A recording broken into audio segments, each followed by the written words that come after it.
Recording in progress. তো আজকে হচ্ছে 31শে মে 2024। আমাদের বার কাউন্সিল প্রিলিমিনারি অফলাইন ব্যাচের 69তম ক্লাস এবং দেওয়ানি কার্যবিধির 16তম ক্লাস।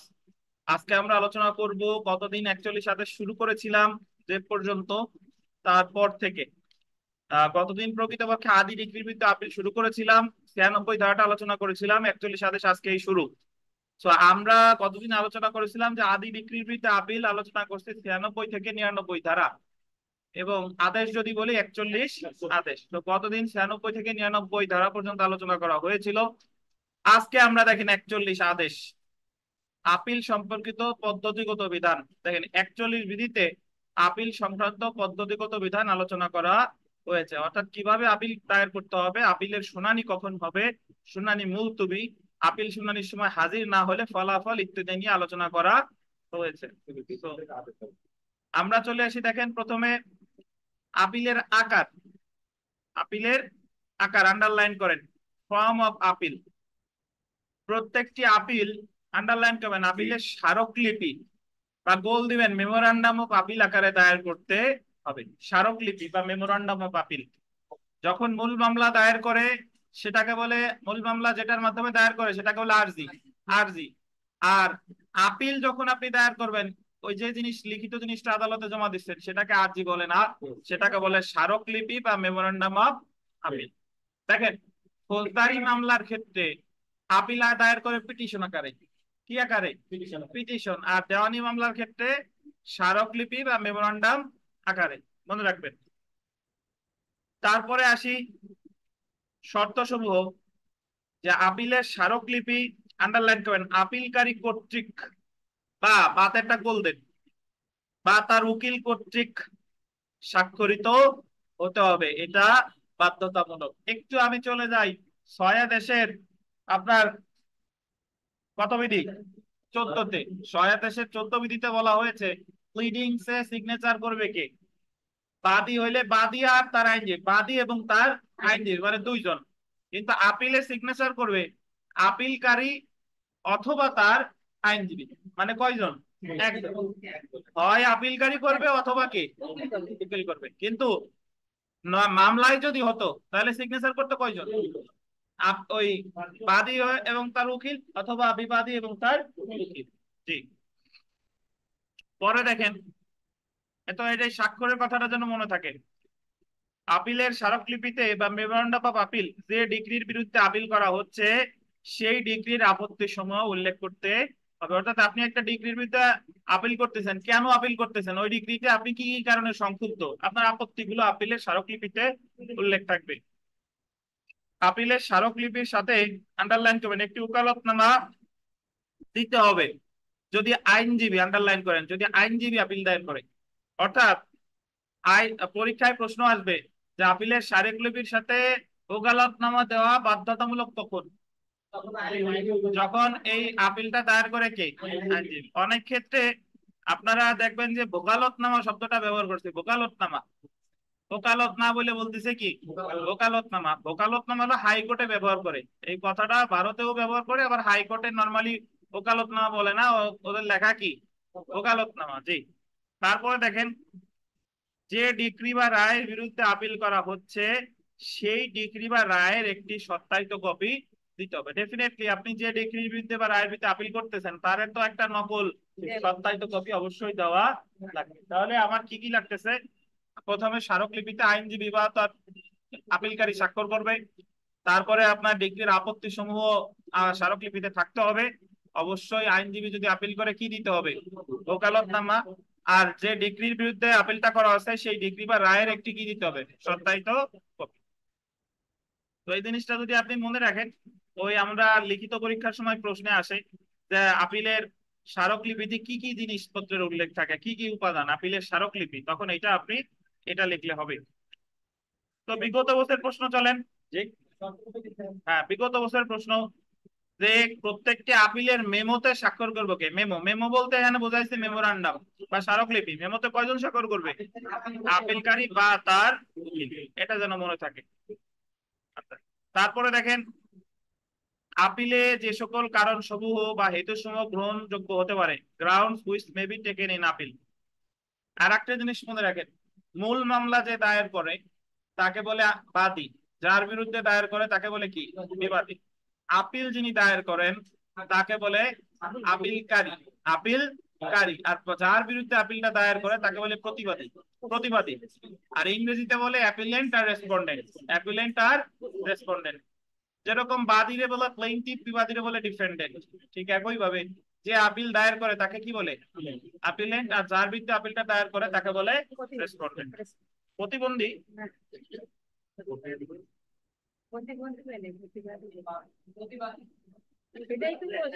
দেখেন দেখেন আপিলের স্মারকলিপিতে বা মেমোতে উল্লেখ করা হয়নি এরকম কোনো কারণ বা হেতু সম্পর্কে আপিলকারী তার বক্তব্য আন্ডারলাইন করবেন, আদালতের অনুমতি ব্যতীত পেশ করবে না। অর্থাৎ একমাত্র আপিল আদালতের অনুমতি নিয়ে আপিলকারী এমন হেতুসমূহ শুনানিকালে উত্থাপন করা যেতে পারে। উনি ওনার ওই স্মারকলিপিতে যে কারণগুলো উল্লেখ করে নেই সেই কারণ নিয়ে উনি আপিলের মানে সময় শুনানিতে উনি কোনো কথা বলতে পারবে না, পারবে যদি আদালত অনুমতি দিয়ে থাকে। আমরা বিগত বছরের প্রশ্ন যদি দেখি, দেখেন যে দেওয়ানি আপিলের মেমোতে কোনো একটি হেতু উল্লেখ না করলে, হেতু মানে হচ্ছে কারণ, শুনানিকালে তা উত্থাপন করা যাবে শুধুমাত্র কার, আদালতের, আপিল আদালতের অনুমতি সাপেক্ষে। কোন আদালত, আপিল আদালত। জি। তারপরে আমরা চলে আসি 41-27 বিধি। এই বিধিটা একটু মনে রাখতে হবে যে আপিলের স্মারকলিপি প্রত্যাখ্যান, rejection of memorandum of appeal. দেখেন আমি একটু বলে দিই, আমাদের ছিল এই রিজেকশন অফ প্লেইন্ট সাতাদেশের 11 বিধি, আরজি প্রত্যাখ্যান সাতাদেশের 11। আর এখন আমরা পড়বো rejection of memorandum of appeal, আপিলের স্মারকলিপি প্রত্যাখ্যান। দেখেন আপিলের স্মারকলিপি নির্ধারিত পদ্ধতিতে না লিখলে, ওই যে নির্ধারিত পদ্ধতিতে না লিখলে 41-27 বিধির অধীন আপিল আদালত আপিলের স্মারকলিপি আন্ডারলাইন করবেন, প্রত্যাখ্যানের আদেশ দিতে পারে, বাতে একটা গোল দেন, বা বা আদালত কর্তৃক নির্ধারিত সময়, এটা আন্ডারলাইন করেন, সংশোধন গোল দেন, সংশোধনের জন্য ফেরতের আদেশ দিতে পারে। তো এখানে কয়েকটা বিষয় আছে, দেখেন লাইন ছোট কিন্তু এ জায়গায় অনেক মানে বেশ কয়েকটা বিষয় আছে। যদি আপনাকে বলে যে আপিলের স্মারকলিপি প্রত্যাখ্যান করে 41 কততে, বুঝতে পারছেন, উনি আপিল ঠিকঠাক মতো লেখেন নাই, তাহলে উনি 41-3 প্রত্যাখ্যান করতে পারে, সরাসরি কি করতে পারে, রিজেক্ট। বা সংশোধনের জন্য, সংশোধনের জন্য ফেরত দিবে, ফেরত। কয়দিন সময় দিবে, আদালত নির্ধারিত সময়। তাহলে যদি আপনাকে বলে যে আপিলের স্মারকলিপি প্রত্যাখ্যান কততে আছে, 41-3, ফেরত কততে আছে, 41-3, আর সংশোধন করার জন্য যদি ফেরত দেয় তাহলে সময় কতদিন, কোনো নির্দিষ্ট সময় নাই। আর এই যদি আপিলের স্মারকলিপি প্রত্যাখ্যান করে তাহলে প্রতিকার কি, রিভিশন। এ জায়গায় আপিলের কথা বলা নাই, 41-3 কোনো আপিলযোগ্য আদেশ না। তাহলে আপিলের স্মারকলিপি যদি প্রত্যাখ্যান করে তাহলে সংক্ষুব্ধ পক্ষের প্রতিকার কি, রিভিশন। বুঝতে পারছেন? বিকাশ বলেন তো যে আর্জি ফেরত আছে কত আদেশের কত বিধিতে,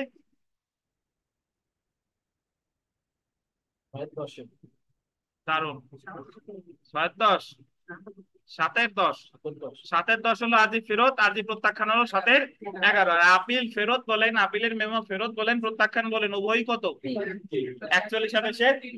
ধন্যবাদ। সেলফ প্র্যাকটিসে চলে আসি, দেখেন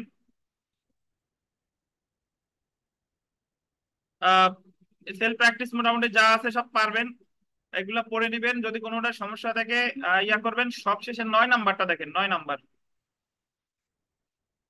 আপিলের মেমো সংশোধনের সময় আদালত কর্তৃক নির্ধারিত সময়। আমরা চলে আসি 41-5 বিধি। দেখেন আদেশ 41 বিধি 5, আন্ডারলাইন করেন, ডিক্রি কার্যকর স্থগিতকরণ, ডিক্রি কার্যকর স্থগিত করণ। ডিক্রি স্থগিত আসলে কি, সেটা একটু পড়ার আগে একটু বলে নি যে একটা দেওয়ানি মামলায় যখন কেউ ডিগ্রি পায়, মানে ডিগ্রি পায় হচ্ছে ডেফিনেটলি তাকে বলা হয় ডিগ্রি হোল্ডার বা ডিগ্রিদার। আর যার বিপক্ষে ডিগ্রি দেয় তারা বলে দায়িক বা জাজমেন্টেটর।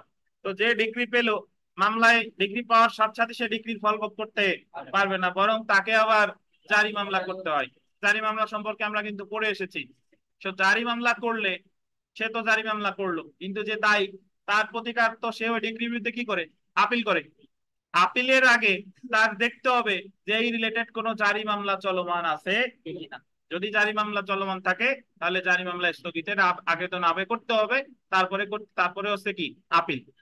তাহলে আমার ভাইবা বোর্ডে অনেক সময় আপনাকে প্রশ্ন জিজ্ঞাসা করবে, ভাইবা বোর্ডে যে আপনার বিরুদ্ধে একটা দেওয়ানি মামলায় ডিক্রি হয়েছে, আপনি কি করবেন। আমরা নর্মালি বলে দিই স্যার যদি আপিল যোগ্য হয় তাহলে আপিল করব, কিন্তু তার আগে আমার বলা উচিত যে আমার দেখবো যে কোনো জারি মামলা চলমান আছে কিনা। যদি জারি মামলা চলমান থাকে আগে জারি মামলা কি স্থগিতের আবেদন করব, তারপরে হচ্ছে কি আপিল করব। এখন এই জারি মামলা স্থগিতের আবেদন যিনি দায়ী তিনি কোথায় করবেন, যে আদালতে জারি মামলাটা চলমান আছে সেখানে, নাকি আপিল আদালতে। যেরকম যেরকম আমরা যখন ফৌজদারি মামলায় পড়েছিলাম, ধরেন আসামিরে সাজা দিছে, তখন আসামিরে যখন বিচার শেষে তাকে কারাদণ্ড দিল, তখন আসামি ইচ্ছা করলে বিচারিক আদালতেও জামিনের আবেদন করতে পারতো আপিলের শর্তে, অথবা আপিল আদালতে আপিল করে জামিন করতে পারতো। মনে আছে কিনা আপনাদের 426(2) ক, ওখানে বলা আছে যে বিচারিক আদালত যদি অনধিক 1 বছরের কারাদণ্ড দেয় তাহলে আপিলের শর্তে জামিন চাইবে ওই আদালতে। আর যদি আপনার 1 বছরের বেশি দিয়ে দেয় তাহলে আমাকে জামিন চাইতে হবে আপিল আদালতে, আপিল করার পরে আপিলের সাথে সাথে জামিন চাইতে হবে। কিন্তু তার মানে এই না যে যারা আপিলের সাথে বিচারিক আদালতে জামিন দিল তারও কিন্তু আবার আপিল করে আবার জামিন চাওয়া লাগবে। জি। তো সে তার উপকার হলো কতটুকু, যে এই যে তার সাজাটা দিল এই কয়দিন একটু আপিল করার আগ পর্যন্ত সে বাইরে থাকতেছে বা সাজা ইয়া হচ্ছে না, দেখেন। তাহলে ঠিক একই ভাবে ওই জায়গা যেরকম ওরকম একটা বিধান আছে, আমাদের বলা যেতে পারে যে আপিলের আগে তারিখ দেখবে কোন জারি মামলা চলমান। দেখেন, বিচারিক আদালত কর্তৃক প্রদত্ত প্রত্যেক ডিগ্রির বিরুদ্ধে আপিল দায়ের করা হয়েছে, আন্ডারলাইন করবেন, শুধুমাত্র এই কারণে উক্ত ডিগ্রির অধীন কোন কার্যক্রম আপনা আপনি স্থগিত হবে না, আন্ডারলাইন করবেন, বা উক্ত ডিগ্রি কার্যকর করা আপনা আপনি স্থগিত হবে না। আপনি আপিল করলেই জারি মামলা একা একা স্থগিত হবে না। জারি মামলা ধরেন আপনি জামিন না চাইলে আপিল করছেন, জামিন দিবে, দিবে না। ঠিক একই ভাবে যে আপনি আপিল করছেন করছেন, কিন্তু জারি মামলা স্থগিতের জন্য আলাদা আবেদন করতে হবে। দেখেন, যে ডিগ্রির বিরুদ্ধে আপিল করা হয়েছে উক্ত ডিগ্রি স্থগিতের জন্য আপিলকারীকে আবেদন করতে হবে, এবং এই আবেদনটি করতে হবে, আন্ডারলাইন করবেন, ডিগ্রি প্রচারকারী বিচারিক আদালতে। তাহলে আমার জারি মামলা স্থগিতের আবেদন আপাতত এতটুকু করে যায়, যেটা বুঝতে পারলাম কোথায় করতে হবে, যে জায়গায় বিচার, যে জায়গায় জারি মামলা চলমান আছে সে জায়গায়। কি নির্মল সাহেব পান না? আচ্ছা, তারপরে দেখেন আমরা চলে আসি যে আপিল আদালত কর্তৃক ডিগ্রি স্থগিত, আন্ডারলাইন করেন, আপিল আদালত কর্তৃক কোন ডিগ্রির বিরুদ্ধে আপিল দায়ের করা হয়েছে শুধুমাত্র এই কারণে কোন ডিগ্রি কার্যকর করা আপনা আপনি স্থগিত হবে না, কিন্তু 41 আদেশের গোল দিবেন 5-1, 41 আদেশের 5-1 বিধির অধীন গোল দিবেন আপিল আদালত, গোল দিবেন যথেষ্ট কারণে। আপিল আদালত কি যথেষ্ট কারণে ডিগ্রি কার্যকর করা স্থগিতের আদেশ দিতে পারে, order stay of execution of degree. তার মানে এতটুকু পরে আমি জানলাম যে 41 আদেশের 5-1 জারি মামলা স্থগিতের আদেশ দিতে পারে কে, আপিল আদালত। কি কারণে, যথেষ্ট কারণে। আবার উপরে একটু জানিয়ে আসলাম জারি মামলা স্থগিতের আবেদন করতে হবে কোথায়, বিচারিক আদালতে। তাহলে মনের মধ্যে একটা সন্দেহের সৃষ্টি হয়েছে, এই জায়গায় একরকম আবার আর এক জায়গায় আর এক রকম। আচ্ছা, সন্দেহ থাকুক, আমরা দেখি। দেখেন পরেরটা দেখি, ডিগ্রি প্রচারকারী আদালত কর্তৃক, এটা আন্ডারলাইন করেন, ডিগ্রি প্রচারকারী আদালত কর্তৃক ডিগ্রি কার্যকর স্থগিতের আদেশ। 41 আদেশের গোল দিবেন 5-2 বিধির অধীন, 5-2 গোল দেন, 5-2 বিধির অধীন আপিল আদালত, আন্ডারলাইন করবেন, নির্ধারিত সময়ের পূর্বে কোন আপিলযোগ্য ডিগ্রি, আপিল আদালত আপিলের জন্য নির্ধারিত সময়ের পূর্বে কোন আপিলযোগ্য ডিগ্রি স্থগিতের জন্য উক্ত গোল দিবেন ডিগ্রি প্রচারকারী আদালতে আবেদন করা যায়। এই ক্ষেত্রে ডিগ্রি প্রচারকারী আদালত যথেষ্ট কারণে উক্ত ডিগ্রি কার্যকর করা স্থগিতের আদেশ দিতে পারে, order of stay of execution of degree. তাহলে আমি এতটুকু বুঝলাম যে ঠিক এই 41 আদেশের 5-1 ডিগ্রি স্থগিতের আবেদন করতে হয় আপিল আদালতে, আর 5-2 ডিগ্রি স্থগিতের আবেদন করতে হয় যে আদালতে জারি মামলা চলমান আছে সেই আদালতে। এখন আমার মনে প্রশ্ন হচ্ছে যে তাহলে আমি দরখাস্তটা করব কোথায়? যে আমি কি 41-5-2 এটা কি জারি মামলা যে জায়গা চলমান আছে সেই জায়গা করব, নাকি যে জায়গা আমি আপিল করব সেই জায়গা করবো 41-5-1? আচ্ছা, এটার অর্থ হচ্ছে যে আপনি যদি আপনার আপিলের জন্য নির্ধারিত সময় আছে এর মধ্যে আপনি জারি মামলা স্থগিত করতে চান, তাহলে আবেদন করতে হবে আপনার যে আদালতে জারি মামলা চলমান আছে সেই আদালতে। কেমনে একটু বুঝাই। ধরেন রথিন সাহেবের বিপক্ষে একটা ডিক্রি হয়েছে, এখন ডিক্রির বিরুদ্ধে ওনার আপিল করতে হবে জেলা জজের কাছে, যেহেতু ডিক্রির মূল্যমান 5 কোটি টাকা পর্যন্ত, তাহলে আপিল হবে কোথায়? জেলা জজ। এখন জারি মামলা তো ডিগ্রি হোল্ডার দায়ের করছে দেন সহকারী জজ আদালতে। কোথায়? সহকারী জজ আদালতে। আর ওনার আপিল করতে হবে কোথায়? জেলা জজ। এখন উনি এই জারি মামলাটা স্থগিতের আবেদন করবে কোথায়? এটা হচ্ছে, যদি মনে করেন যে ওনার হাতে সময় আছে আপিলের জন্য 30 দিন সময়, তা উনি মাত্র 10 দিন হয়েছে, এখনো ওনার আপিলের কি সময় আছে, তাহলে আমি আগে আপিল না কইরা এই 10 দিনের মাথায় আমি আগে এই জারি মামলাটা স্থগিতের আবেদন করব কোন আদালতে? যে আদালতে জারি মামলাটা চলমান আছে, মানে কার কাছে? সহকারী জজের কাছে। বুঝেন কিনা? কিন্তু যদি কখনো এরকম হয় যে আমার আপিল আমি 30 দিনের মধ্যে আমি করতে পারি নাই, ধরেন 35 দিন হয়ে গিয়েছে, তাহলে আমার আপিলের তো আর সময় নাই, তাহলে এই ক্ষেত্রে আবার দেখলাম যে আপিল তো আমার করতেই হবে, আবার জারি মামলাও চলমান আছে, তাহলে এই জারি মামলা স্থগিতের আবেদন আমি করব কোন আদালতে? আপিল আদালতে। আপিল আদালত, আপিলও আপিল আদালত, জারি মামলা স্থগিতের আবেদনও কি আপিল আদালত। তাহলে যদি আপিলের জন্য নির্ধারিত সময়ের মধ্যে আমি আবেদন করি, তাহলে আমাকে জারি মামলা স্থগিতের আবেদন করতে হবে 41-5-2, 41-5-2। আর যদি আমি আহ নির্দিষ্ট সময় শেষ আপিলের জন্য, সেই ক্ষেত্রে জারি মামলা স্থগিতের আবেদন করবে 41-5-1। বুঝেন কিনা? আচ্ছা, তাহলে আপনি এখানে একটু লেখেন যে 41-5-2 সমান সমান 21-26 ও 29 বিধি। 41 আপনার লেখা লাগবে না, আপনার বেশ কয়েকবার লেখ। 41-5-2 সমান সমান 21-26-26 ও 29 বিধি।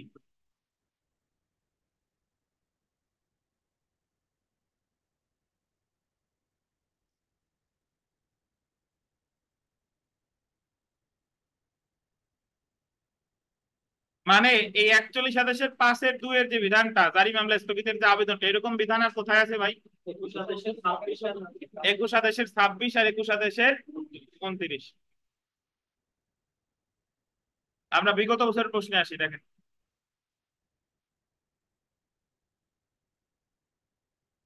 আপিলযোগ্য ডিগ্রির বিরুদ্ধে আপিল দায়েরের পূর্বেই উক্ত ডিগ্রি স্থগিতের দরখাস্ত কোন আদালতে দাখিল করা, কোন আদালতে দাখিল করা যাবে আপিল দায়েরের পূর্বে? কোথায়? উক্ত ডিগ্রি প্রচারকারী আদালতে। এটা হলো 41-27 কত? 5-2। 2। আমরা সেলফ প্র্যাকটিসে চলে আসি।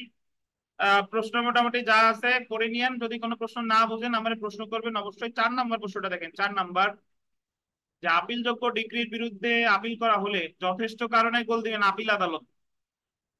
যথেষ্ট কারণে কোন আদালত? আপিল আদালত উক্ত ডিগ্রি কার্যকর করে স্থগিতের আদেশ দিতে পারে ড্যাশের অধিক। 41-কত? 5-1। তারপরে 7 নম্বর প্রশ্নটা দেখেন, যখন ডিগ্রির বিরুদ্ধে আপিল করা হয়েছে তখন উক্ত ডিগ্রি স্থগিতের জন্য আবেদন করতে হবে ডিগ্রি প্রদানকারী আদালতে। যখন ডিগ্রির বিরুদ্ধে আপিল করা হয়েছে তখন উক্ত ডিগ্রির জন্য স্থগিতের আবেদন করতে হবে। অলরেডি যখন আপিল করা হয়েছে তখন আমরা জানি কি আপিল নরমালি যদি তামাদি মেয়াদ থাকে তাহলে আবেদন করতে হয় কোথায়? ডিগ্রি প্রদানকারী আদালত। আর তামাদি মেয়াদ যদি আপিল থাকে, তো আমি আপিল এখনো করি নাই, তাহলে সেই ক্ষেত্রে করতে হচ্ছে কি আপিল আদালত। তো এই প্রশ্নের উত্তরটা ঠিক নাই। জি। আমরা এটা দেখেন 9 নম্বর, দেখেন 9 নম্বর, ডিগ্রি জারি স্থগিতের আবেদন মঞ্জুর বা প্রত্যাখ্যানের কোন আদেশের বিরুদ্ধে প্রতিকার হলো ডিক্রিজারি স্থগিতের আবেদন মঞ্জুর মানে আপনি স্থগিতের আবেদন করছিলেন, মঞ্জুর করুক বা প্রত্যাখ্যান করুক, এই ক্ষেত্রে প্রতি আর কি রিভিশন। কারণ আমি 41/7 কোথাও পড়ি না এটা আপিল যোগ্য নাকি আপিল অযোগ্য। যেহেতু আপিল যোগ্য পড়ি নাই, তার মানে এটা কি আপিল অযোগ্য। আচ্ছা, তারপরে 10 নম্বরটা দেখেন যে আপিল আদালত দেওয়ানি কার্যবিধি ড্যাশের অধীন আপিলকারীকে আপিলের খসড়ার জন্য জামানত প্রদানের আদেশ দিতে পারে। 41/10 উত্তর দেখছেন। এটা হচ্ছে আপনি লেখেন, স্টার দিয়ে লেখেন যে 25 আদেশের মতো, 25 আদেশের মতো। এবং সাথে সাথে লিখবেন পক্ষগণের আবেদনের ভিত্তিতে আর আদালত স্বপ্রণোদিত হয়। পক্ষগণের আবেদনের ভিত্তিতে আদালত স্বপ্রণোদিত হয়ে, পক্ষগণের আবেদনের ভিত্তিতে বা আদালত স্বপ্রণোদিত হয়ে।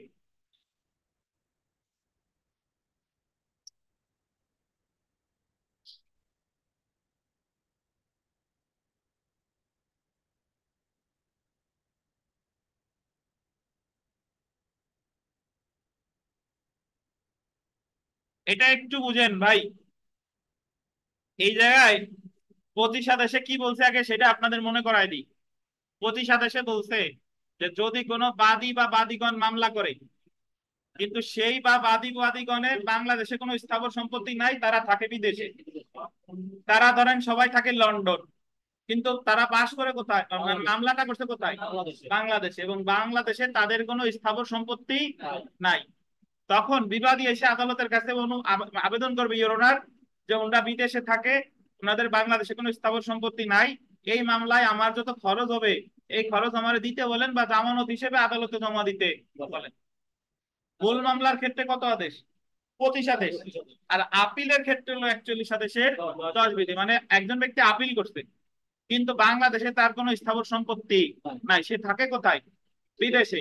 তাহলে প্রতিবাদে আবেদন করতে পারে যে আমারে খরচ দেওয়ার অনুমতি দেন, মানে আপিলকারী আমারে যাতে খরচ দেয় অথবা জামানত আদালতে কি দেয়, জমা দেয়, এই মর্মে তার আদেশ দেওয়া হোক। সে যদি জামানত না দেয়, আপিলকারী যদি জামানত না দেয়, তাহলে তার আপিল কি হয়ে যাবে, খারিজ হয়ে যাবে, আর মূল মামলাও খারিজ হয়ে যেত। তো আপনার এই জায়গা মনে রাখতে হবে যে কোন ধরনের সম্পত্তি না থাকলে, আহ বাদী বিদেশে থাকলে তাকে আদালত জামানত প্রদানের নির্দেশ দিতে পারে।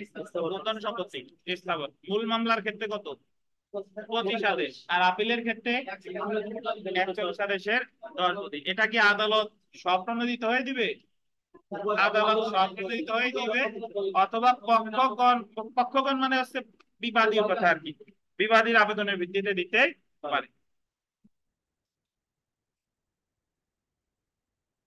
তো 41 আদেশের 10-এর 1 একটু লিখতে পারেন, 10-এর 10 একটু লিখতে পারেন যে 41 আদেশের 10-এর 1 লেখেন, 10 ব্র্যাকেটে 1, যে আপিলকারী বিদেশে থাকলে, 10-এর 1, 10-এর সাবসেকশন 1, আপিলকারী বিদেশে থাকলে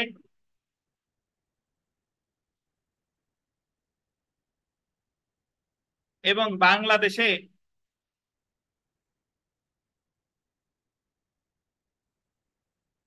কোনো স্থাবর সম্পত্তি না থাকলে,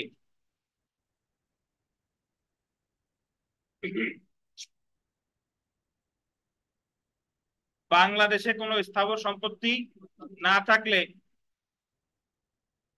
আদালত আপিলকারীকে জামানত প্রদানের নির্দেশ দিতে পারে। আদালত আপিলকারীকে আদালত আপিলকারীকে জামানত প্রদানের নির্দেশ দিতে পারে।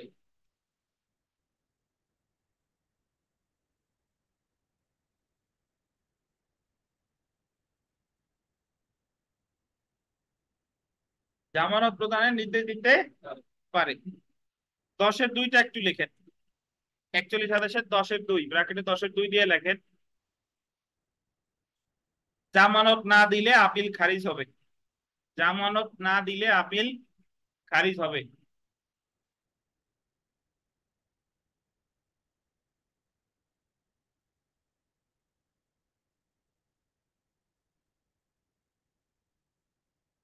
লিখেছেন? তাহলে জামানত না দিলে আপিল কি হবে, খারিজ হবে।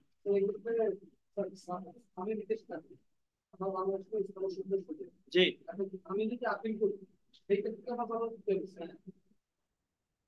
না,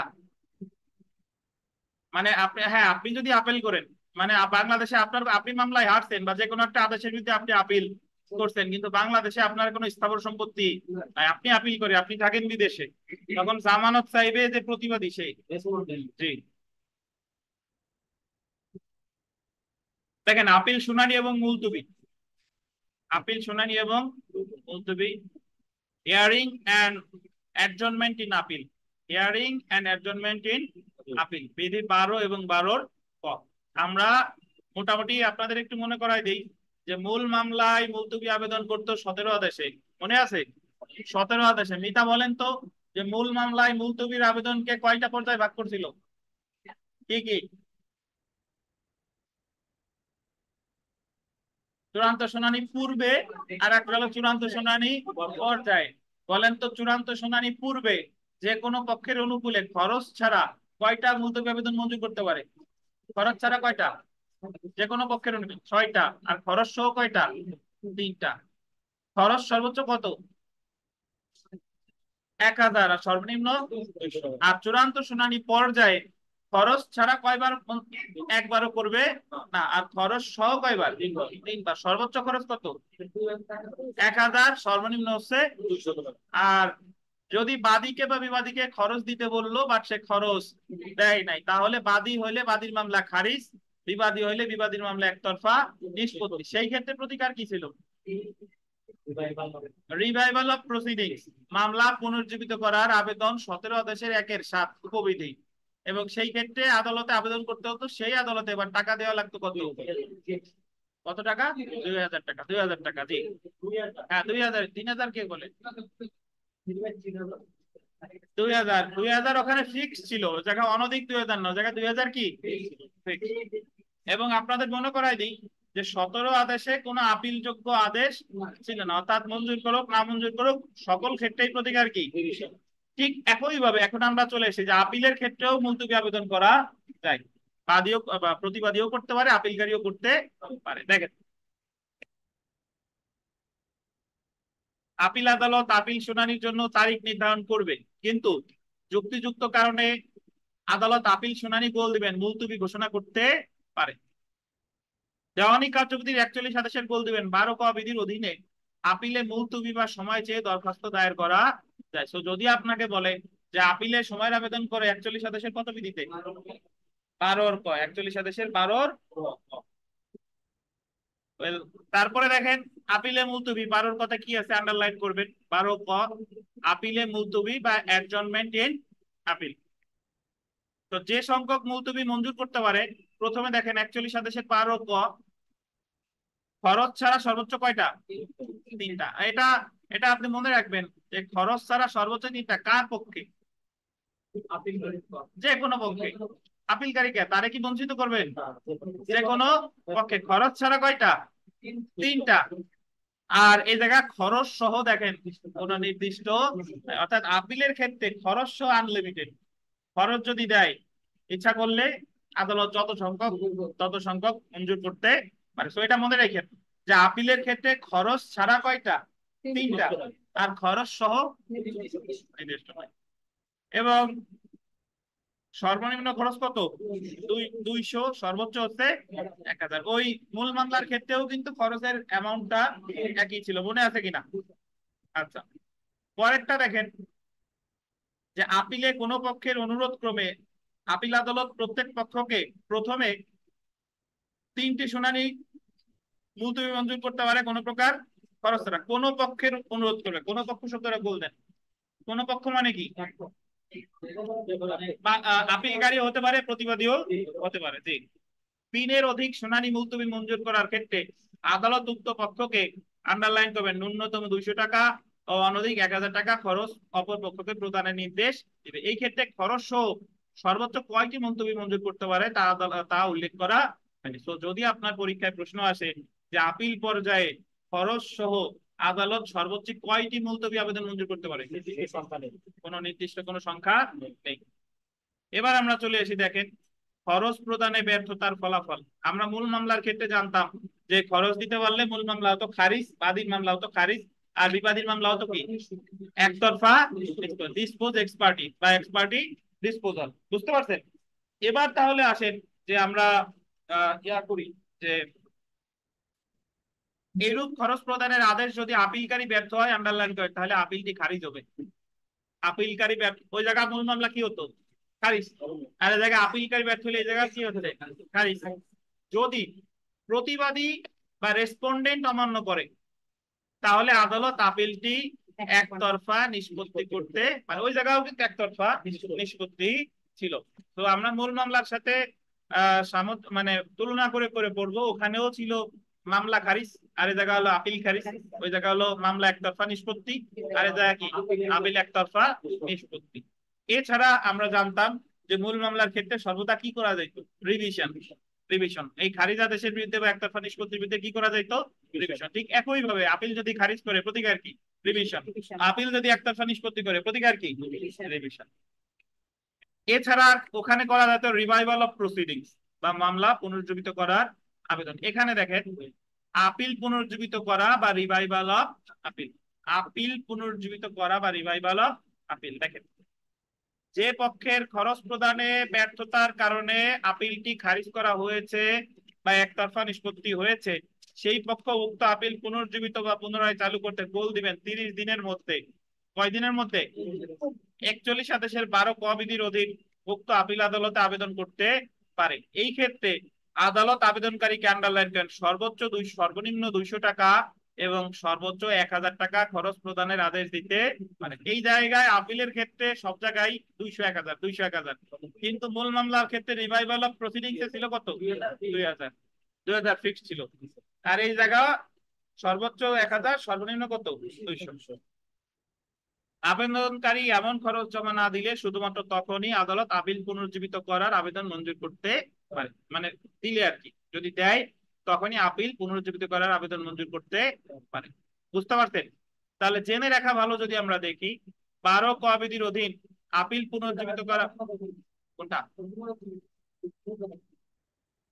আরেকটা আলোচনা করব তাই।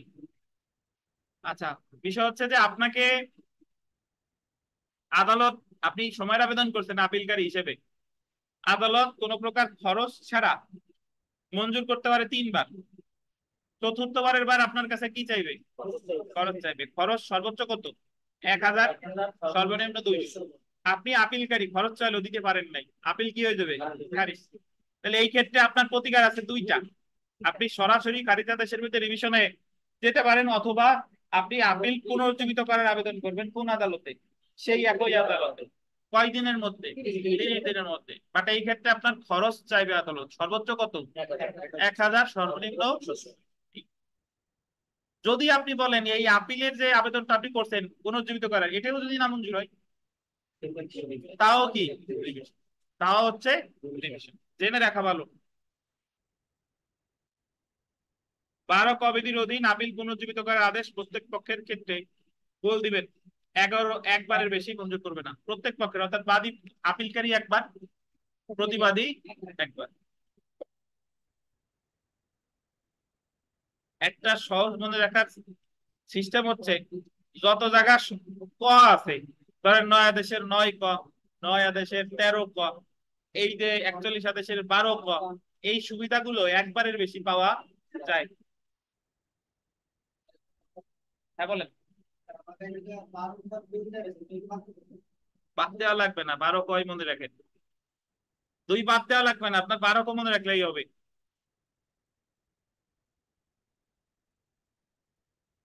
দেখেন সেলফ প্র্যাকটিসে আসেন।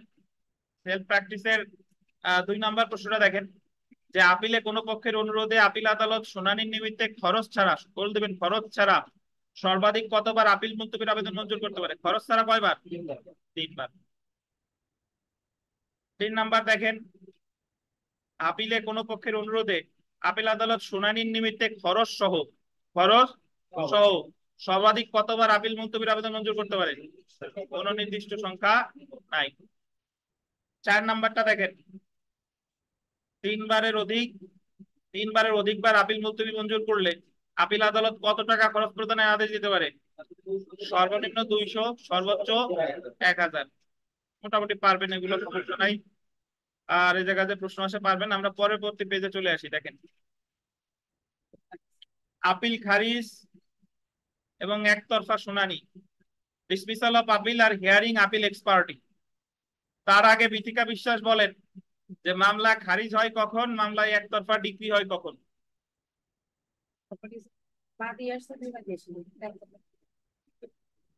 হ্যাঁ, বলেন, জোরে বলেন, জোরে। মামলা একতরফা কি হয়? ডিক্রি। কত, কোথায় বলা আছে?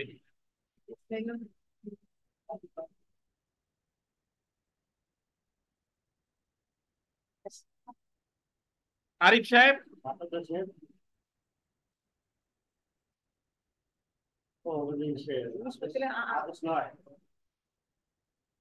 আর নয়ের কত বিধি বলেন একতরফা ডিক্রি?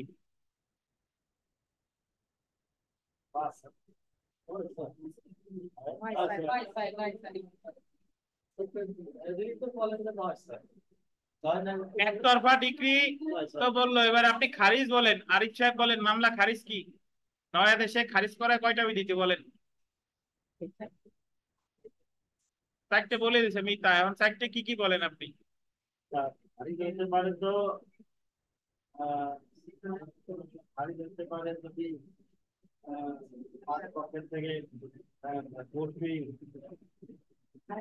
করবে কি বলেন? এই আপনারা কেউ আগে আগে আসলে চেয়ার ফাঁকা থাকে কি এই কারণে নাকি? এই দুই চেয়ারে কেউ বসতে চান না? এই না আগের মতো অবস্থা হয় নাকি? হ্যাঁ, আপনারা এই বয়সে এই বই রিভিশন দিচ্ছেন গতবার হলো 3 বার। আর এই যে হলো আরিফ সাহেবের আরো কয়েকবার বেশি হয়েছে। বিথিকার গতবার রিভিশন হয়েছে 3 বার, এবারে যে চতুর্থবার চলে। তাহলে আপনারা এখনো যদি জিজ্ঞাসা করার সাথে সাথে আপনি একতরফা ডিক্রি কি যদি না পারেন, একতরফা মামলা খারিজ কি এটা যদি না পারেন, তাহলে তো এই জায়গা পড়ে কোনো লাভ নাই। সময় থাকতে সিরিয়াস হন, আর নয় পড়া বাদ দেন, দুইটার যে কোনো একটা করেন। আগস্ট থেকে এত কালকে হইলেও বিথিকা দিতে পারে, সমস্যা কি? উনি তো রেডি, সব তো রেডি। দেখেন, সো মামলা খারিজ আর একতরফা আপিল শুনানি, আমি একটু আপনাদের মনে করাই দিই যে মূল মামলা খারিজ আমরা 9 আদেশে আলোচনা করেছিলাম। 9 আদেশের 4টা বিধিতে খারিজ হয়, 2, 3, 5, 8। ডাক মাসুল না দিলে খারিজ 2, শুনানির দিন বাদী বিবাদে কেউ আসে নাই 3, সমন বিনাজারিতে ফেরত আসছে 30 দিনের মধ্যে পদক্ষেপ নাই 5, আর শুনানির দিন বিবাদী আসছে বাদী আসে নাই 8। আর একতরফা ডিগ্রি কাকে বলে? শুনানির দিন বাদী আসছে বিবাদী আসে নাই, তখন আদালত দেখবে তার প্রতি সমন ঠিকঠাক ভাবে জারি হয়েছে কিনা। যদি দেখে সমন জারি হয়েছে তারপরেও আসে নাই, তাহলে একতরফা ডিগ্রি দিবে 9 আদেশের কত বিধিতে? 6 বিধিতে। আর মামলা খারিজের বিরুদ্ধে প্রতিকার ছিল 2, 3-এর প্রতিকার ছিল 4-এ, 8-এর প্রতিকার ছিল 9-এ, আর 5-এর প্রতিকার ছিল 5-এ, 8-এর প্রতিকার 9-এও ছিল, 9 কতেও ছিল, মনে আছে কিনা? এবং 9 আদেশের 6-তে যে একতরফা ডিগ্রি হলো, এটার প্রতিকার ছিল আপিল করা যায়। কতদিন আমরা পড়ছি এক্সপার্টি ডিগ্রিতে আপিল করা যায়? 96-2।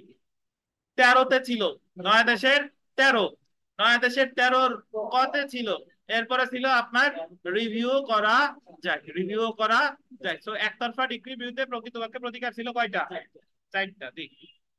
ঠিক একই ভাবে যে মানে আপিল যেদিন শুনানি, সেই দিন আপিলকারীও আসে নাই, প্রতিবাদীও আসে নাই।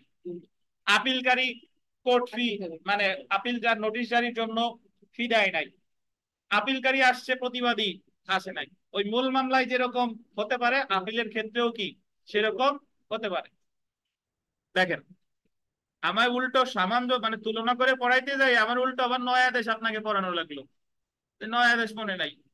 দেখেন, আপিল খারিজ, ডিসমিসাল অফ আপিল বা একতরফা আপিল শুনানি, হিয়ারিং আপিল এক্সপার্টি। ওই যে একতরফা সলিমুল্লাহ এসে গেছে। দেখেন, আপিল খারিজের কারণ সমূহ, causes of dismissal of appeal. আপিলকারীর ব্যর্থতার কারণে আপিল খারিজ হয়, আন্ডারলাইন করেন। কার ব্যর্থতার কারণে খারিজ হয়? আপিলকারী। আপিল আদালত 41 আদেশে গোল দিবেন 11-2, 15-ক, 17-1 এবং 18 বিধির অধীন আপিলকারীর ব্যর্থতার কারণে আপিল খারিজের আদেশ দিতে পারে। আপনি একটা মিল দেখছেন যে 9 আদেশে মামলা খারিজ হতো কয়টা বিধিতে? 4টা বিধিতে। এই জায়গায় আপিল খারিজ হয় কয়টা বিধিতে দেখেন? 11-2, 15-ক, 17-1 আর কত? 18। তার মানে এই জায়গায় ওই ওই টাইপের 4টা ঘটনাই ঘটবে। যারা অনলাইনে আছেন আবার যোগদান করেন।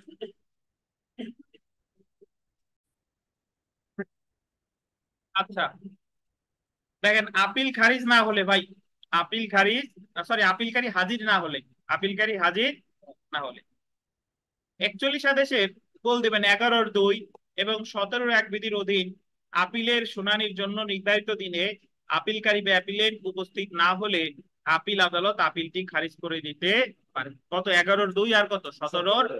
আমি একটু 9 আদেশে চলে যাই। দেখেন 9 আদেশে বাদীর অনুপস্থিতির জন্য খারিজ করতে 2টা বিধিতে, 9 আদেশের 3 আর 9 আদেশের 8। 9 আদেশের 3 আর 9 আদেশের 8। ঠিক একই ভাবে আমাদের ওই 9 আদেশের মতো আপিলের ক্ষেত্রেও যদি আপিলকারী হাজির না হয় আপিল খারিজ করে কত? 11-2 আর 17-1। আচ্ছা, এখন 11-2 আর 17-1 যার যার আলাদা করে জানার ইচ্ছে আছে সে আইনের বই খুলে পড়ে নেবেন। এই জায়গা আমরা ওইটুক পড়বো না। দেখেন নোটিশ জারির জন্য, কারণ ওই জিনিস আমার এখানে অপ্রাসঙ্গিক, ওই জিনিস আমার এই জায়গা জানার দরকার নাই। ঠিক, নোটিশ জারির জন্য খরচ না দিলে মূল মামলার ক্ষেত্রে দেয় হচ্ছে সমন, আর আপিল বলেন দরখাস্ত বলেন সব ক্ষেত্রে দেয় কি? নোটিশ।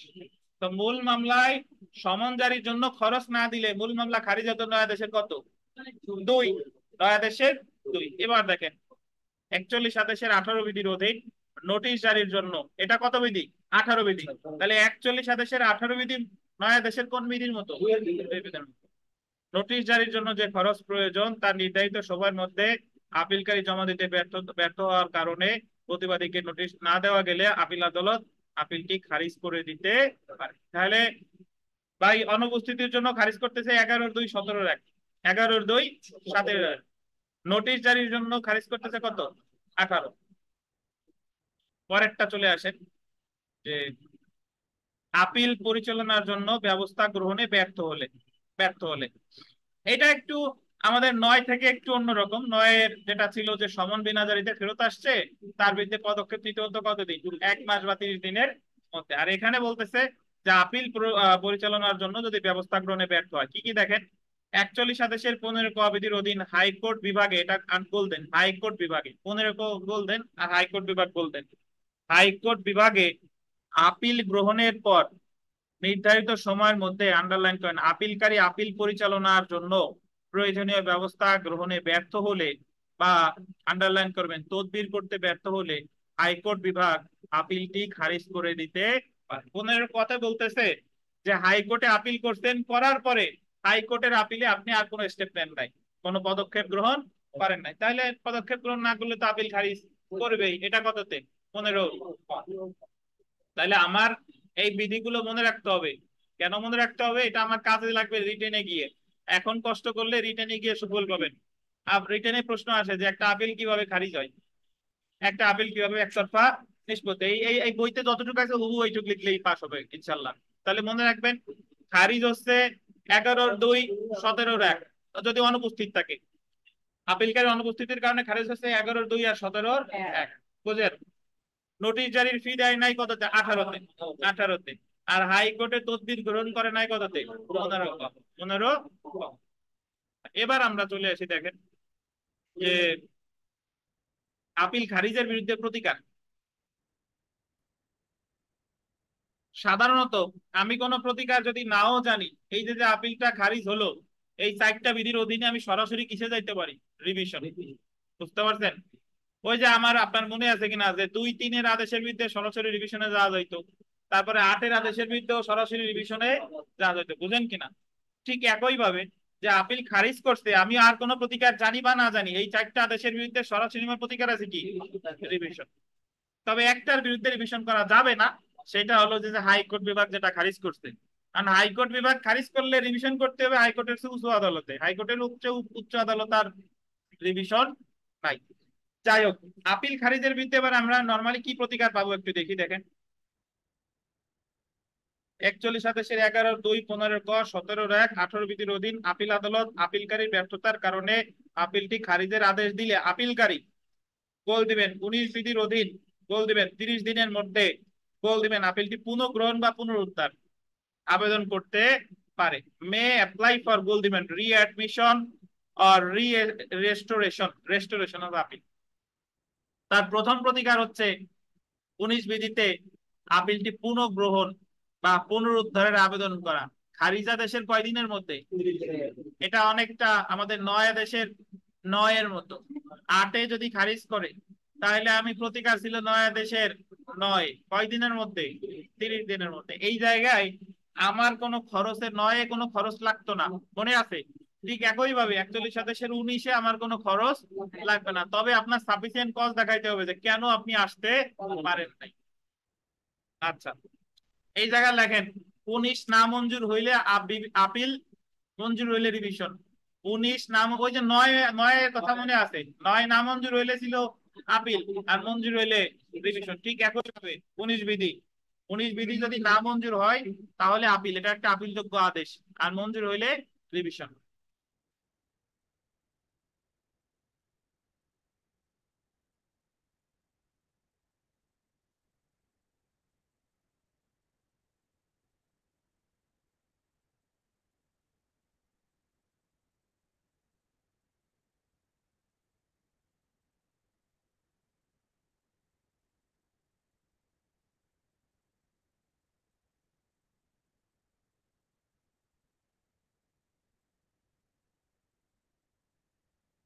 তাহলে এই 19 বিধি যদি মানে আপিল পুনর্গ্রহণের আবেদন করছেন, এটা আবার কি হয়েছে, না মঞ্জুর, তাহলে প্রতিকার কি, কি এটা হলো আপিলযোগ্য আদেশ, আপিলযোগ্য আদেশ। আর এটা যদি মঞ্জুর হয় তাহলে প্রতিকার কি, রিভিশন। এই পরেরটা দেখেন, আমার 19 বিধি থেকে বেশ কয়েকটা প্রশ্ন মনে রাখবেন। যে আপিল খারিজ হইলে আপিলকারী কিসের আবেদন করে, পুনঃগ্রহণ বা পুনরুদ্ধার, পুনঃগ্রহণ বা পুনরুদ্ধার, রিঅ্যাডমিশন অথবা রেস্টোরেশন, রিঅ্যাডমিশন অথবা কি রেস্টোরেশন। তারপরটা দেখেন 19 ক গোল দেন, 19 ক বিধির অধীন গোল দিবেন 30 দিনের মধ্যে গোল দিবেন সরাসরি পুনঃগ্রহণের আবেদন করতে পারে। সরাসরি, যত জায়গায় ক আছে মানে ওইটা সরাসরি, সেই জায়গায় আমার সাফিসিয়েন্ট কজ দেখানো লাগবে না, সেই জায়গায় দেওয়া লাগবে কি, খরচ। তো ওই যে 9 কর মতো, 9 ক মনে আছে, এই জায়গা ছিল 9 আদেশের 9 আর 9 ক, এই জায়গা হলো 41 আদেশের 19 আর 19 ক। তো আমি যদি 19-এ না যাই, আমার আর একটা প্রতিকার আছে সরাসরি পুনঃগ্রহণের আবেদন 41 আদেশের কত, 19 ক, 19 ক। এখানে একটু লিখবেন খরচের কোনো নির্দিষ্ট পরিমাণ উল্লেখ নাই। 19 কতে খরচ যে দিবে কোনো নির্দিষ্ট পরিমাণ উল্লেখ নাই, আদালত যেটা যৌক্তিক মনে করে সেটা দিতে পারে।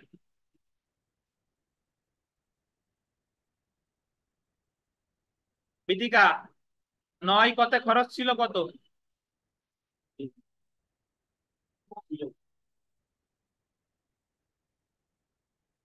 9 কতে খরচ ছিল কত, এমনি হলো পারেন না, তারপরে বিকাশের মতো যদি আশেপাশে কেউ থাকে তাহলে ভুলির উপর দিয়ে ভুল। প্রথমে করছে 9 কতে 3,000, পরে করছে 2,000। কোন 9-এ 2,000 হয়েছে, কোন 9-এ 2,000 আছে,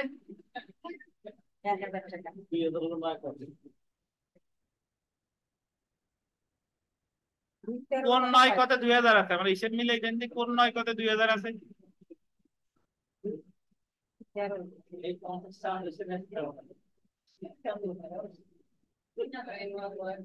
আমাদের 9 আদেশের 9 কতে খরচ সরাসরি বাতিলের আবেদনে খরচ দেওয়া লাগতো 1,000, আর এই জায়গা আপিল সরাসরি পুনঃগ্রহণের আবেদনে 19 কতে খরচ কত নির্দিষ্ট নাই। এটা লিখবেন 19 ক মঞ্জুর না মঞ্জুর সমান সমান কি রিভিশন। যত জায়গায় ক আছে 9 ক, 13 ক, মানে 9 আদেশের 9 ক, 9 আদেশের 13 ক, 22 আদেশের 9 ক, এই যে 41 আদেশের 19 ক, যত জায়গা ক আছে 41 আদেশের 12 ক, সব মঞ্জুর হোক বা না মঞ্জুর হোক সব কি রিভিশন।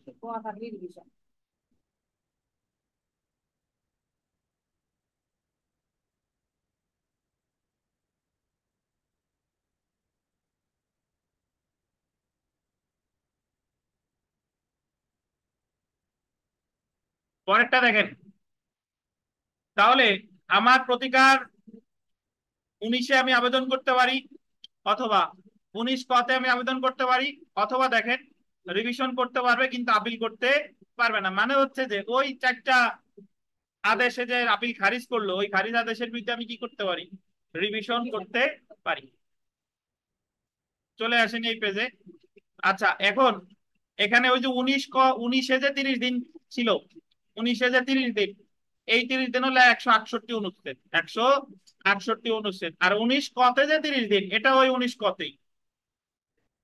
19-এ যে 30 দিন, 19-এ যে 30 দিন, এটা কত অনুচ্ছেদ, 168, 168। আর 19 কতে যে 30 দিন, এটা ওই 19 কতেই।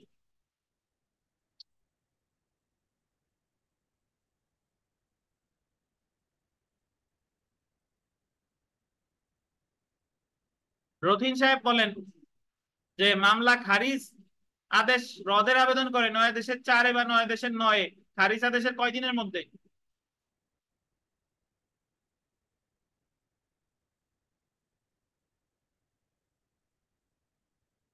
কি মানে 30 দিন না 40 দিন, মনে আছে ঠিক মতো? কতদিন? 30 দিন কত অনুচ্ছেদে আছে বলেন? 9 দেশের 4 কত অনুচ্ছেদে, আর 9 দেশের 9 কত অনুচ্ছেদে? তানভীর, 9 দেশের 4-এ যে 30 দিন, এটা কত অনুচ্ছেদে আছে? আর 9 দেশের 9-এ যে 30 দিন, এটা কত অনুচ্ছেদে আছে? রশিদ সাহেব,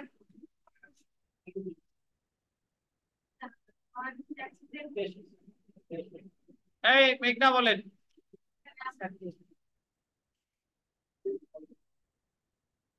দেখেন মনে করতে করতে আবার মাগরিবের আজান না দিয়ে দেয়। এই আপনারা কেউ জানেন সলিমুল্লাহ?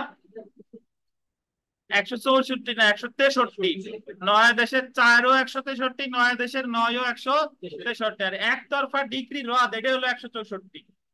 13, 9 দেশের 13 যেটা, এটা হলো 164। বুঝতে পারছেন?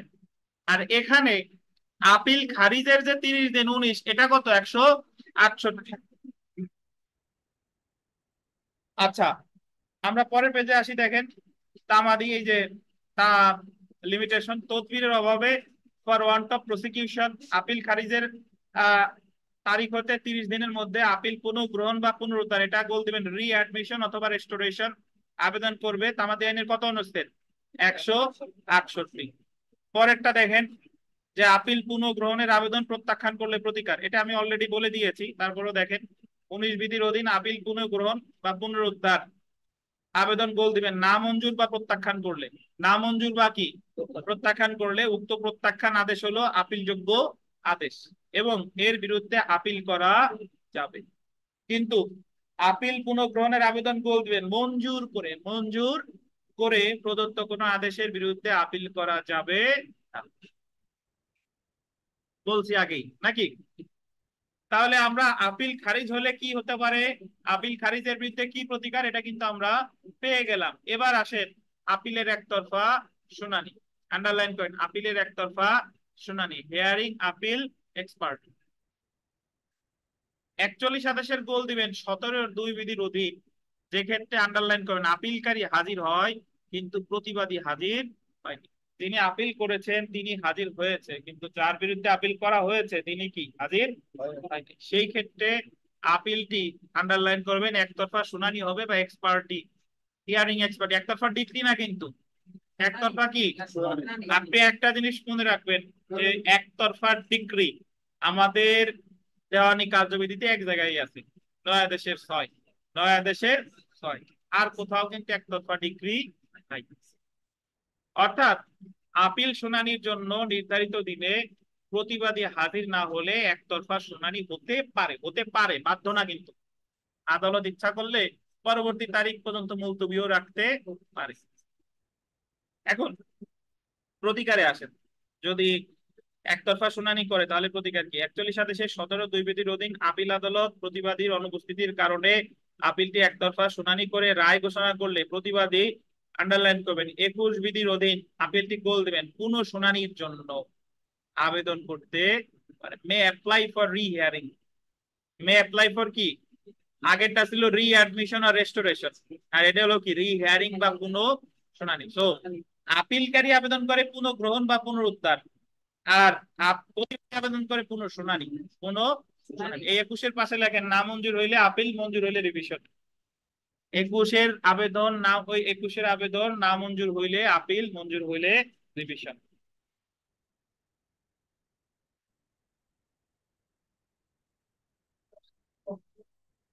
21-এর আবেদন, 21 যে আবেদন, এটা না মঞ্জুর হইলে আপিল, মঞ্জুর হইলে রিভিশন।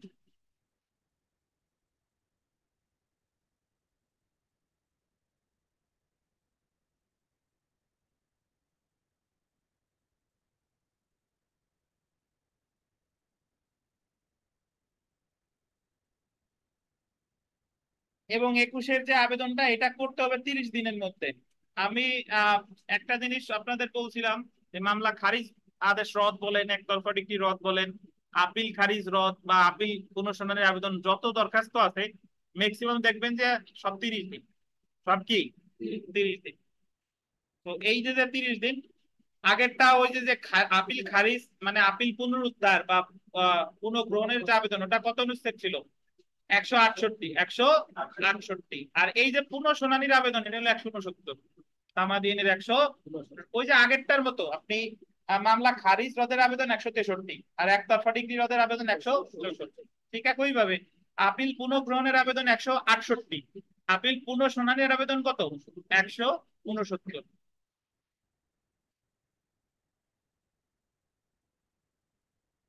তারপরটা দেখেন,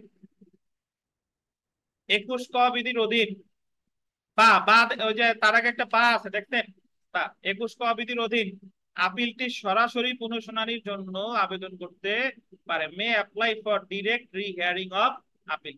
সরাসরি পুনঃশুনানি, সরাসরি পুনঃশুনানি মানেই এই জায়গায় একটা খরচের ব্যাপার স্যাপার আছে। আর সরাসরি পুনঃশুনানি 21 ক মানে মঞ্জুর হোক বা না মঞ্জুর হোক, প্রতিকার কি? রিভিশন। বুঝেন কিনা? তো এই জায়গা আমরা 19 কতে খরচ কত ছিল? নির্দিষ্ট ছিল না। আর এই জায়গায় 21 কত হলো? 3000। 21 কতে 3000 লেখার দরকার নাই, নিচে আছে দেখেন। বা সরাসরি ওই যে আপনার 17-2 এর বিরুদ্ধে আপিল করা যাবে না, কিন্তু রিভিশন করতে পারবে। তো মন্তব্য দেখেন, আপিল সরাসরি পুনঃশুনানির আবেদন গ্রহণ করার ক্ষেত্রে আদালত প্রতিবাদীকে সর্বোচ্চ গোল দিবেন 3000 টাকা খরচ প্রদানের আদেশ দিতে পারে। কি ভাই? 30 দিন, এটা ওই 30 দিন। 21 ক 30 দিন, 21ও 30 দিন, বাট 21-এর 30 দিন বলছে 169, আর 21 ক 30 দিন বলছে 21 কতে 30 দিন। সেটা ওই বিধির ভিতরেই বলা আছে।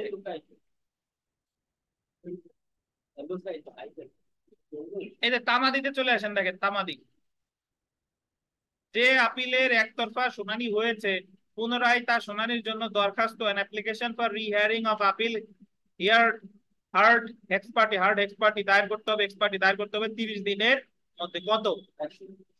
169। 169। আর 21 কর যে 30 দিন, এটা ওই 21 কর মধ্যেই বলা। একটু এই পাশে চলে আসেন, যে আপিল শুনানির আবেদন প্রত্যাখ্যান করলে, এটা আমি অলরেডি বলে দিয়েছি, refusal of application for rehearing of appeal. Appeal পুনঃশুনানির আবেদন প্রত্যাখ্যান করে প্রদত্ত কোনো আদেশ হলো আপিল যোগ্য। মানে 21-এর আবেদন যদি প্রত্যাখ্যান করে তাহলে কি আপিল যোগ্য? এবং এই ক্ষেত্রে সংক্ষুব্ধ প্রতিবাদী আপিল করতে পারে।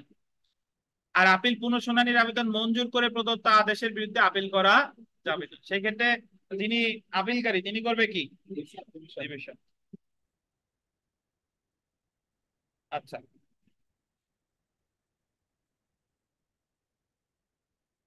আমরা চলে আসি, দেখেন সংক্ষেপে মনে রাখুন। সংক্ষেপে আপনাকে সংক্ষেপে না বিস্তারিত মনে রাখার চেষ্টা করলাম যে আপিল খারিজ হয় চারটা বিধিতে। এই যা যা পড়লাম এটা আপনি পারবেন, এই ছক আর না পড়ি। আপিল খারিজ হয়, আমি মনে করাই দিই, 11-2, 17-1, 15-ক, 18। 11-2 আর 17-1 খারিজ হচ্ছে অনুপস্থিতির কারণে। 18-তে খারিজ হচ্ছে নোটিশের ফি দেয় নাই। 15-র পক্ষে খারিজ হচ্ছে মানে আপনার হাইকোর্টে কোনো পদক্ষেপ গ্রহণ করে নাই। আর খারিজের প্রতিকার সরাসরি রিভিশন করা যায়, অথবা 19-এ আবেদন করা যায়। 19-এর আবেদন না মঞ্জুর হইলে প্রতিকার হচ্ছে আপিল, মঞ্জুর হইলেই রিভিশন। অথবা 19 কতে সরাসরি আবেদন করা যায় পুনঃগ্রহণের। 19 কতে খরচ আছে, কত খরচ নির্দিষ্ট নাই। 19 ক মঞ্জুর হোক বা না মঞ্জুর হোক, প্রতিকার কি? রিভিশন। এরপরে 1930 দিন, 19 ক ও 30 দিন। 19-এর যে 30 দিন এটা বলা আছে 168, 19 কতে আছে 19 কর ভেতরে। এবার আছেন আপিল পুনঃশুনানি। 17-2 বিধিতে বলছে 41 17-2 শুনানির দিন প্রতিবাদী আসে নাই, আপিলকারী আসছে, তাহলে আপিল মানে একতরফা শুনানি করে রায় ঘোষণা করতে পারে। প্রতিবাদী প্রতিকার সরাসরি রিভিশন করতে পারে, অথবা 21-এ সে পুনঃশুনানির আবেদন করতে পারে 30 দিনের মধ্যে। 21-এর আবেদন না মঞ্জুর হইলে প্রতিকার কি? আপিল, মঞ্জুর হইলে রিভিশন। অথবা সরাসরি পুনঃশুনানির নর্মালি পুনঃশুনানির আবেদন করতে হলেও 21-এ, আর সরাসরি পুনঃশুনানির আবেদন করবে 21 কতে। টাকা লাগবে কত? 3000। 30 দিন, এই 30 দিন ওই 21 কতেই বলা আছে। মঞ্জুর করুক বা না মঞ্জুর করুক, প্রতিকার কি? রিভিশন। তো এই সব বাসায় গিয়ে পড়ে ফেলবেন, একই কথা টথা বলা আছে। আহ আমরা এরপরে পড়বো পাল্টা আপিল বা পাল্টা আপত্তি। পাল্টা আপিল বা পাল্টা আপত্তি, একটু বিরতি, আমি একটু নিচে যাচ্ছি, একটু ইয়া করেন আপনারা। তো পাল্টা আপিল বা পাল্টা আপত্তি আন্ডারলাইন করেন। পাল্টা আপিল বা পাল্টা আপত্তি বা ক্রস অবজেকশন। অ্যাকচুয়ালি এখানে পাল্টা আপিলের ইংরেজি কিন্তু পাল্টা ক্রস অবজেকশন হয় না। পাল্টা আপিলের ইংরেজি হচ্ছে ক্রস আপিল, আর পাল্টা আপত্তির ইংরেজি হয় ক্রস অবজেকশন। পাল্টা আপত্তি আছে আপনার 41-22 বিধি, এটা বলতেন 41-22 বিধি। একটু বোঝার দরকার আছে। সেটা হচ্ছে মামলার আর্জির প্রেক্ষিতে বিবাদী জমা দেয় কি? জবাব বা রিটেন স্টেটমেন্ট। আর আপিলে আপিলকারী যেটা জমা দিচ্ছে সেটারে কি বলে? মেমোরান্ডাম। মেমোরান্ডাম, বুঝতে পারছেন? মেমোরান্ডামের প্রেক্ষিতে প্রতিবাদী ইচ্ছা করলে কোন লিখিত, প্রতিবাদী যে লিখিত জিনিসটা সাবমিট করে সেটার বলে রিটেন অবজেকশন। এখন এখানে একটা পার্থক্য আছে। মূল মামলার ক্ষেত্রে যদি আর্জি দিল, বিবাদী যদি লিখিত জবাব না দেয়, তাহলে বিবাদী লিখিত জবাব না দিলে মামলায় কি যায়? হেরে যায়। বুঝেন কিনা? একতরফা নিষ্পত্তি হয়। কিন্তু আপিলে যখন মেমোরান্ডাম দিল, প্রতিপক্ষ আইসা রিটেন অবজেকশন দিতে বাধ্য না। উনি ইচ্ছা করলে দিতেও পারে, আবার কি নাও দিতে পারে। এই এই জিনিসটা বোঝা দরকার যে আপিলের মেমোরান্ডামের প্রেক্ষিতে প্রতিপক্ষ আইসা যেটা জমা দিচ্ছে, প্রতিবাদী এসে যেটা জমা দিচ্ছে সেটারে কি বলে? Written objection. বুঝেন কিনা? আর আর written object, sorry written objection না, ক্রস অবজেকশন, আমি ভুল বলছি। ক্রস অবজেকশন যেটা বলা হচ্ছে পাল্টা আপত্তি। কি আপত্তি? পাল্টা আপত্তি। তো যদি আপনাকে বলে যে মেমোরান্ডামের পরিপ্রেক্ষিতে প্রতিবাদী কি জমা দেয়? Cross objection. বুঝেন কিনা? এখন যদি আপনাকে বলে যে তাহলে পাল্টা আপিল কি? পাল্টা আপিল হলো আপনার ধরেন ডিক্রি দিয়েছে একটা, এখন ওই ডিক্রিতে বাদীও সংক্ষুব্ধ, বিবাদীও সংক্ষুব্ধ, মানে এটা একটা ডিগ্রি, বাদীরও মনোভূত হয় না, বিবাদীরও মনোভূত হয় না। তাহলে একটা ডিগ্রিটা যদি উভয় পক্ষই আপিল করে সেটাকে কি বলে? পাল্টা আপিল। আমি একটু ফৌজদারির কথা মনে করাই দিই। ফৌজদারিতে যখন আসামিরে দণ্ড দেয়, আসামিরে ধরেন 6 মাস দণ্ড দিছে, তাহলে আসামি আপিল করছে, আসামি তো আপিল করবে, সে চাই দণ্ড যাতে না হোক। আর রাষ্ট্রপক্ষ আপিল করছে তার 6 মাস আরো বেশি হোক। তাহলে অর্ডার একটা, আপিল হয়েছে কয়টা? দুইটা, এদের বলে ক্রস আপিল। ঠিক একই ভাবে দেওয়ানিতে ডিক্রি বা আদেশ দিছে একটা, কিন্তু সংক্ষুব্ধ কয়জন? বাদী বিবাদী উভয় সংক্ষুব্ধ, তাহলে দুইটা আপিল করলে এটার বলে কি? ক্রস আপিল বা পাল্টা আপিল। আর ক্রস অবজেকশন কি? আপিলের মেমোরান্ডামের পরিপ্রেক্ষিতে প্রতিবাদী এসে যে লিখিত জিনিসটা জমা দিচ্ছে তারা বলে ক্রস অবজেকশন। Cross objection. তাহলে রিটেন অবজেকশন কি? মানে লিখিত আপত্তি কি কেউ জানেন? ওই কারে? শুনে স্যার এমন কোনো কিছু দাবি করছে যেটা ওই যার বিরুদ্ধে না, করছে তার আপত্তির বাইরে গেছে। লিখিত এটা তো ক্রস আপিলের মেমোর অপোজিটে যেটা জমা দিছে সেটা হলো ক্রস অবজেকশন নাকি? তাহলে রিটেন অবজেকশন কি জানেন কেউ? এটা তো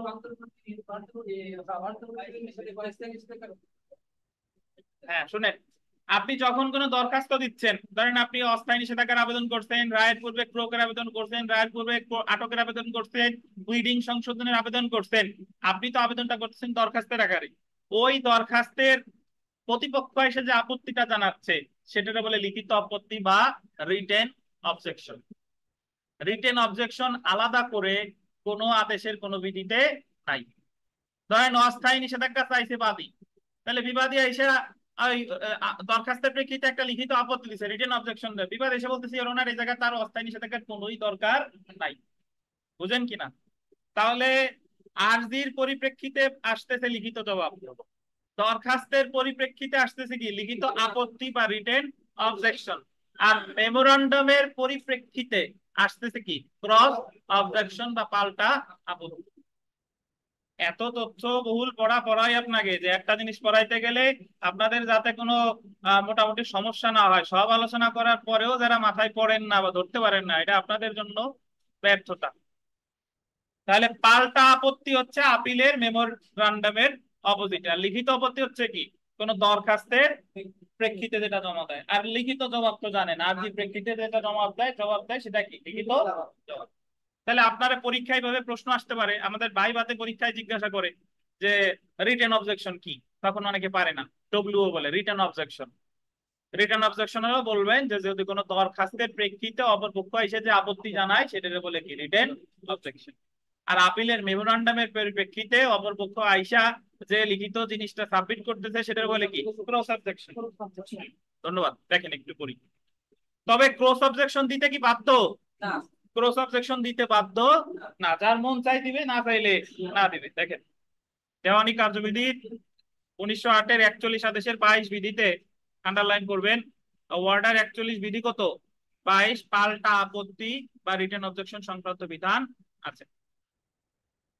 পাল্টা আপত্তি বা আপিল অর্থ দেখেন, তাহলে এই জায়গা যদিও বলতেছে পাল্টা আপিল আর পাল্টা আপত্তি এক না, কিন্তু প্রকৃতপক্ষে এক না। দেখেন দেওয়ানি কার্যবিধির 41 আদেশের 22 বিধিতে বলা হয়েছে রেসপন্ডেন্ট বা প্রতিবাদী ডিক্রির কোনো অংশের বিরুদ্ধে আন্ডারলাইন করেন আপিল দায়ের না করেও ডিক্রির বিরুদ্ধে আপিলে যে আপত্তি উত্থাপন করতে পারত নির্দিষ্ট সময়ের মধ্যে অপর পক্ষের দায়েরকৃত আপিলের পাল্টা আপত্তি দাখিল করে তা করতে পারে। এটার অর্থ হচ্ছে যে রেসপন্ডেন্ট ইচ্ছা করলে, বাদী মানে আপিলকারী তো আপিল করছে, রেসপন্ডেন্টও ইচ্ছা করলে ওই ডিক্রির বিরুদ্ধে আপিল করতে পারতো, কিন্তু সে কোনো আপিল করে নাই। সে সে যদি আপনার ওই লিখিত কি দেয়, নর্মালি হচ্ছে যে আপনার মেমো দায়ের করছে, মেমোর প্রেক্ষিতে প্রতিবাদী এসে যে জিনিসটা লিখিত আকারে দিচ্ছে, সে আপিল করে নাই, সে যে জিনিসটা দিচ্ছে সেটাকে বলে কি ক্রস অবজেকশন। আচ্ছা, এখন আপনি বলতে পারেন যে স্যার যে তাহলে বাদী তো ধরেন একটা মামলায় একজন আপিল করলো, আর একজনও ইচ্ছা করলে আপিল করতে পারতো, যদি আর একজন আপিল করতো সেটাকে বলতো ক্রস আপিল। তাহলে এই আপিলে আপিলকারী আমি, প্রতিবাদী সে, আর ওই আপিলে আপিলকারী সে, প্রতিবাদী আমি। বুঝেন কিনা? আর সে এক পক্ষ আপিল করছে আর এক পক্ষ কোনো আপিল করে নাই, সে যেটা জমা দিতে পারে ওই আপিল করে নাই, কিন্তু সে ওই আপিলের পরিপ্রেক্ষিতে যে লিখিত জিনিসটা জমা দিবে সেটার বলে কি ক্রস অবজেকশন। অবশ্যই চলবে। দেখেন দেখেন যে ক্ষেত্রে কোনো মোকদ্দমায় আদালত সিদ্ধান্ত বাদীর অনুকূলে এবং আংশিক বিবাদীর অনুকূলে প্রদান করে, সেই ক্ষেত্রে সংক্ষুব্ধ পক্ষ বাদী বা বিবাদী আপিল দায়ের করতে পারে এবং বিরোধী পক্ষ নিম্নলিখিত পদক্ষেপ গ্রহণ করতে পারে। দেখেন কি কি, ডিক্রির যে অংশ তার বিরুদ্ধে, ডিক্রির যে অংশ তার বিরুদ্ধে সেই অংশের বিরুদ্ধে তিনি আপিল করতে পারে। এই ক্ষেত্রে একই ডিক্রির বিরুদ্ধে গোল দিবেন, দুইটি আপিল হয়। কয়টা আপিল হয়? দুইটা দিন। একটি আপিল বাদী কর্তৃক, অন্যটিকে বিবাদী কর্তৃক, এবং এটা পাল্টা আপিল হিসেবে পরিচিত। উভয় আপিল একত্রে নিষ্পত্তি করা হবে। আধিক্রিয়া একটা আপিল বাদীও করছে, আপিল বিবাদীও করছে, এটা বলে কি পাল্টা আপিল। ডিক্রির যে অংশ তার বিরুদ্ধে সেই অংশের বিরুদ্ধে তিনি আপিল দায়ের না করে বরং তিনি উক্ত ডিক্রির বিরুদ্ধে আপত্তি দাখিল করতে পারেন, এমন আপত্তি পাল্টা আপত্তি হিসেবে পরিচিত। বিবাদী কোনো আপিল করে নাই, বাদী যে আপিলটা করছে সেটাই এসে সে জবাব দিছে, সেটা বলে ক্রস অবজেকশন। Cross objection. অথবা তার বিরুদ্ধে ডিক্রি প্রদানে বিচারিক আদালত যে যুক্তি দিয়েছে সেটা মেনে নিয়ে পাল্টা আপিল বা আপত্তি কোনোটি দায়ের নাও করতে পারে। তাহলে দেখেন, প্রতিবাদী যে ক্ষেত্রে পৃথক আপিল করতে পারত কিন্তু করেনি এবং নিম্ন আদালতে তার বিরুদ্ধে নিষ্পত্তিকৃত ডিক্রির কোনো সঙ্গত কারণ সমর্থন না করলে সেই ক্ষেত্রে তিনি পাল্টা আপত্তি দায়ের করতে পারে। আপনি সহজ কথা এ জায়গা পেঁচাইছে, সহজ কথা যেটা মেমোরান্ডামের প্রেক্ষিতে যেটা জমা দেয় সেটার বলে পাল্টা আপত্তি বা ক্রস অবজেকশন। এই ক্রস অবজেকশন দিতে কি বাধ্য? বাধ্য না। সে ইচ্ছা করলে দিতেও পারে, ইচ্ছা করলে কি নাও দিতে পারে। দেখেন, কারণ আপিল প্রমাণের দায়ভার হচ্ছে আপিলকারী, এই জায়গা উনি লিখিত কিছু দায়ের করতে বাধ্য না। তো পাল্টা আপত্তি দায়েরের সময় এটা একটু গুরুত্বপূর্ণ যে পাল্টা আপত্তি দায়ের করতে হবে কখন। আপিল শুনানির জন্য ধার্য দিন সম্পর্কে প্রতিবাদী বা তার উকিলের প্রতি, আন্ডারলাইন করবেন, প্রতিবাদী বা বা শব্দটা বলতেন, বা তার উকিলের প্রতি নোটিশ জারির তারিখ হইতে, আন্ডারলাইন করেন, 1 মাসের মধ্যে আপিল আদালতে পাল্টা আপত্তি দায়ের করতে পারে, বা আপিল আদালত পাল্টা আপত্তি দাখিলের জন্য অতিরিক্ত সময় মঞ্জুর করলে উক্ত মঞ্জুরিকৃত সময়ের মধ্যে পাল্টা আপত্তি দাখিল করতে পারে। তাহলে বুঝেন মাসুদ, তাহলে পাল্টা আপত্তি দাখিলের মেয়াদ কত দিন, সময় কত? 1 মাস। 1 মাস 30 কো 1 মাস, 1 মাস। তবে আদালত ইচ্ছা করলে আরো বাড়াতে পারে। হ্যাঁ, দেখেন বিগত বছরের প্রশ্ন দেখেন। তাহলে আমি একটু আপনাদের সংক্ষেপে বলি যে পাল্টা আপিল কাকে বলে। একটা ডিগ্রি বাট আপিল হয়েছে কয়টা? 2টা। এটা হলো পাল্টা আপিল। একটা ডিগ্রি আপিল একজনই করছে কিন্তু আর একজন আপিলের মেমোর প্রেক্ষিতে যে জিনিসটা জমা দিতে সেটা বলে কি? Cross objection. বুঝেন কিনা? আর লিখিত আপত্তি কাকে বলে? মামলা চলাকালীন সময় যে বিভিন্ন দরখাস্ত দিতে, দরখাস্তের প্রেক্ষিতে প্রতিপক্ষ এসে যে আপত্তি জানায় সেটা বলে কি? রিটেন অবজেকশন বা লিখিত আপত্তি। বিগত বছর প্রশ্ন দেখেন, the code of civil procedure 1908 কোথায় ক্রস অবজেকশনের বিধান আছে? কোথায়? 40 বিধি কত? 22। এটা মনে রাখবেন। সেলফ প্র্যাকটিসে অনেক প্রশ্ন আছে, এগুলো আপনারা বুঝে বুঝে পড়বেন। সবই গুরুত্বপূর্ণ, বুঝে বুঝে পড়লে সব পারবেন। সবই 30টা, সব পড়ে নেবেন, সব গুরুত্বপূর্ণ। বুঝতে পারছেন? তার ভিতর 23 নাম্বার প্রশ্নটা একটু ঠিক করে দিই। 23 নাম্বার প্রশ্নটা সেলফ প্র্যাকটিসের 23। আপিল আদালত আপিল পুনঃশুনানির আবেদন প্রত্যাখ্যান করলে, পুনঃশুনানির আবেদন করে কে? প্রতিবাদী। আপিলকারী, এ জায়গায় আপিলকারী হবে না, এ জায়গায় কি হবে? প্রতিবাদী। আপিলকারী কেটে প্রতিবাদী লেখেন। পাইছেন 23 নাম্বার? আপনাদের 25। আচ্ছা, আমরা হ্যাঁ 25 নাম্বার দেখেন। আপিল আদালত আপিল পুনঃশুনানির আবেদন প্রত্যাখ্যান করলে আপিলকারী আছে, লাস্টের অর্থ হবে কি? প্রতিবাদী। প্রতিবাদী আপিল করতে পারবে, কারণ পুনঃশুনানির আবেদন আপিলকারী করে না, পুনঃশুনানির আবেদন করে কে? প্রতিবাদী। আর এই জায়গায় যত প্রশ্ন আসে সব 3 স্টার, সব ভালোভাবে পড়ে ফেলবেন, সব গুরুত্বপূর্ণ। 28 নম্বর দেখেন, 28 নম্বর, পাল্টা আপত্তি বা ক্রস অবজেকশন দাখিল করার মেয়াদ প্রতিবাদী বা তার উকিলের প্রতি নোটিশ জারি তারিখ হইতে কতদিন? 1 মাস। সময় কি বাড়াতে পারে? পারে, ইচ্ছা করলে বাড়াতে পারে। ধন্যবাদ, আজকে এই পর্যন্তই। এখন পরীক্ষা দেন, আগামীকাল ইনশাল্লাহ আমরা চেষ্টা করবো দেওয়ানি কার্যবিধি শুরু করে শেষ করার। আজকে একটু দেরি হয়ে গেছে, আমাদের আসতে দেরি হয়ে গেছে, ঘুমাই গেছিলাম। তারপর দেখেন, তো ইনশাল্লাহ আগামীকাল হয়ে যাবে। আগামীকাল কিন্তু ফৌজদারি পরীক্ষা আছে, আর আজকে যে দেওয়ানি কার্যবিধি পরীক্ষা। প্রশ্ন দেন, আমি ভাগ করে দিচ্ছি।